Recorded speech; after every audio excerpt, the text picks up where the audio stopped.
Welcome to ప్రజాప్రతినిధి news. Khammam జిల్లా సత్తుపల్లి పట్టణంలో ముస్లిం కుటుంబం 6 రోజులుగా వెలివేయబడింది.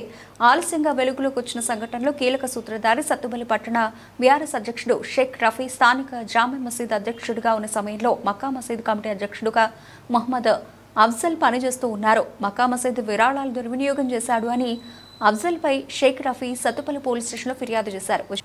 విచారణ చేపట్టిన పోలీసులు ఈ కేసులో విరాళాల దుర్వినియోగం జరిగినట్లు ఆధారాలు లేవని తమ విచారణ నివేదికను కోర్టుకు సమర్పించారు.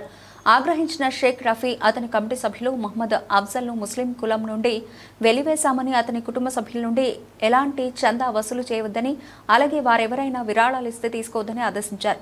తామేం తప్పు చేశామని ప్రశ్నిస్తే షేక్ రఫీ మరియు కమిటీ సభ్యులు ఆదిల్ షరీఫ్, ముకర్రం హుస్సేన్, రఫీయుద్దీన్, మున్వర్ హుస్సేన్, రియాజుద్దీన్, ముబారక్ హుస్సేన్, అబ్దుల్ రహ్మాన్, అలాగే ముజాహిద్దీన్ హుస్సేన్లతో కలిసి మమ్మల్ని ప్రశ్నించే మగాడివా, భవిష్యత్తులో మసీదు కార్యకలాపాల్లో పాల్గొననని తెల్లకాగితం మీద రాసేస్తే మసీదుకు రాణిస్తామని దాడికి యత్నించి బలవంతంగా తెల్లకాగితంపై సంతకం చేయించబోయారు.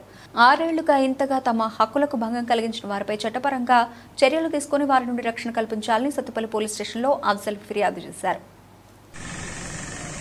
అందరికీ నమస్కారం అండి. నా పేరు మహమ్మద్ అఫ్జల్. మరి సత్తుపల్లి పుట్టింది, పెరిగింది, చదువుకున్నది మొత్తం సత్తుపల్లిలోనే. అయితే నన్ను ముస్లిం కులంలో నుంచి వెలివేయడం జరిగింది. ఎందుకు వెలివేశారు అని అడిగితే ముస్లింల హక్కులకు సంబంధించి, ముస్లింలకు సంబంధించి మసీదు కమిటీ వాళ్ళను, ముస్లిం పెద్దలను ప్రశ్నించానని చెప్పేసి నన్ను వెలివేశానని చెప్పి అంటున్నారు. మరి నేను గతంలో మక్కా మసీదు కమిటీ అధ్యక్షుడిగా పనిచేయడం జరిగింది. మరి గతంలో నా మీద మసీదు డబ్బులు దుర్వినియోగం చేశానని సత్తుపల్లి పోలీస్ స్టేషన్లో కేసు కూడా పెట్టారు. విచారణ అనంతరం ఆ దుర్వినియోగం జరగలేదని చెప్పి సత్తుపల్లి పోలీసులు తేల్చడం కూడా జరిగింది. అయితే ఇటీవలి కాలంలో సత్తుపల్లి జామే మసీదులో ఎన్నికలు నిర్వహిస్తున్నారన్న విషయం నాకు తెలిసి, మరి నేను ఎన్నికల్లో పోటీ చేయడానికి, ఎన్నికల్లో ఓటు వేయడానికి నేను నా వంతుగా పాత్ర పోషించాలనుకున్నాను. అయితే మిమ్మల్ని ముస్లిం కులంలోంచి వెలివేశారు, మీకు ఓటు వేసే హక్కు లేదు, మీ ఇంటికి 6 సంవత్సరాల నుంచి మీ ఇంటికి మసీదు చందా వసూలు చేయట్లేదు, మరి వసూలు చేయొద్దని చెప్పాం మేమని చెప్పి చెప్తున్నారు. మరి ఇది నా యొక్క హక్కులకు భంగం కలిగించడం కాదా? మరి నాకు భారత రాజ్యాంగం ఇచ్చినటువంటి హక్కులను హరించే అధికారం ఈ మసీదు కమిటీ వాళ్ళకు ఎవరిచ్చారు? నాకు జరిగినటువంటి అన్యాయాన్ని చట్టపరంగా ఎదుర్కోవాలని నిన్ననే సత్తుపల్లి పోలీస్ స్టేషన్లో నేను ఫిర్యాదు చేయడం జరిగింది. మసీదు కమిటీలో జరిగేటువంటి మసీదు, ఖబరస్థాన్, ఈద్గా స్థలాలను అక్రమంగా తమ అనుయాయులకు లీజుకు ఇవ్వడాన్ని ప్రశ్నించారు గతంలో. అలాగే మసీదు కమిటీ అక్రమంగా పేద ముస్లింల ఆధార్ కార్డు డేటాలు సేకరిస్తుంటే ఇది చట్టరీత్యా నేరం కదా అని చెప్పి ప్రశ్నించారు. మరి ముస్లింలకు ఇన్కమ్ సర్టిఫికెట్లు, కులం సర్టిఫికెట్లు, లేకపోతే షాదీ ముబారక్ లాంటి ప్రభుత్వ పథకాలు రావడంలో మసీదు కమిటీ పెద్దలు మీరు మసీదుకి చందా కడితేనే మేము ఇస్తాము, లేకపోతే మేము ఇవ్వమని, మేము అడ్డుకుంటామని చెప్పేసి బెదిరిస్తున్నారు. ఇలా ఎందుకు బెదిరిస్తున్నారు? ఇది చట్టపరంగా వ్యతిరేకం కాదని చెప్పి ప్రశ్నించినందుకు నన్ను ముస్లిం కులంలోంచి 6 సంవత్సరాల నుంచి వెలివేయడం జరిగింది.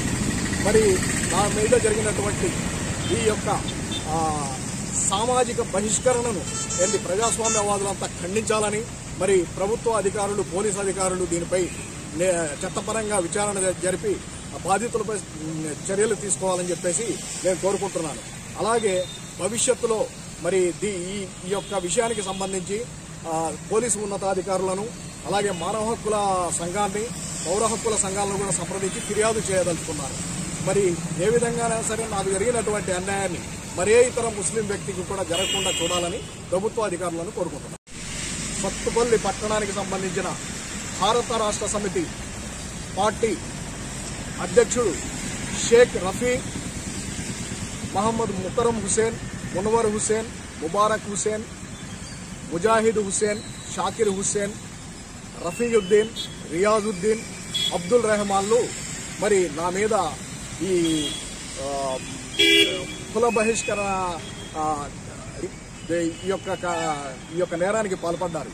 మరి వీళ్ళు ఎన్నోసార్లు మసీద్ కమిటీని సంప్రదిస్తే నాపై దాడి చేసి నా చేత బలవంతంగా మసీదు కమిటీకి సంబంధించిన కార్యక్రమాల్లో పాల్గొనాలని చెప్పి రాసి ఇవ్వాలని చెప్పేసి నా మీద దాడి చేయడానికి ప్రయత్నించారు.